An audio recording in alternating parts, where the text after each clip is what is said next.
What's wrong with rehabilitation? What do you think about rehabilitation for minor offenders of criminal acts? Is there any better way to deal with them than providing de-radicalization courses if they show true remorse for what they did? If they're willing to learn new skills so they can return to a normal life?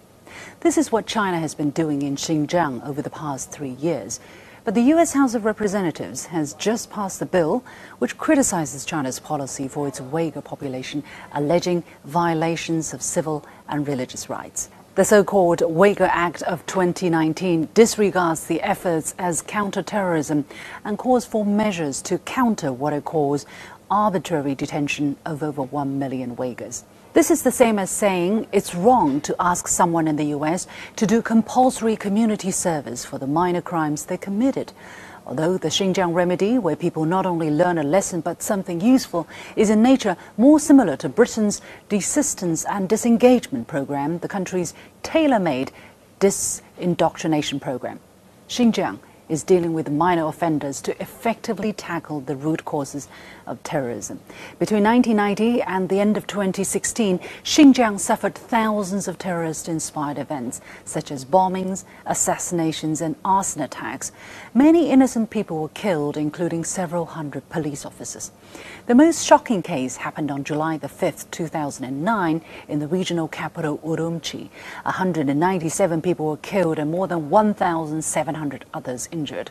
While the main culprits were legally punished, what about those caught in the ideological web? Someone encouraged and coerced into a radical ideology but who has not committed a serious physical crime or inflicted actual harm.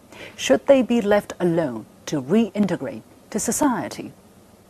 Xinjiang's answer to this is education and vocational training as a necessary intervention to help them regain reason and sensibility.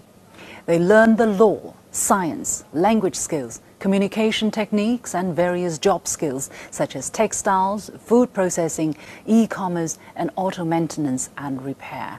As a result, many have now resumed a normal life, either finding a job or starting their own business. Not a single terror case has occurred in the past 3 years, and tourism is booming once again.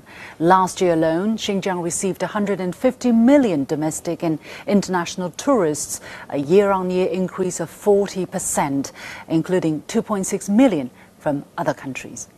What's happening is an anti-terror struggle, but also a process of helping people find their way.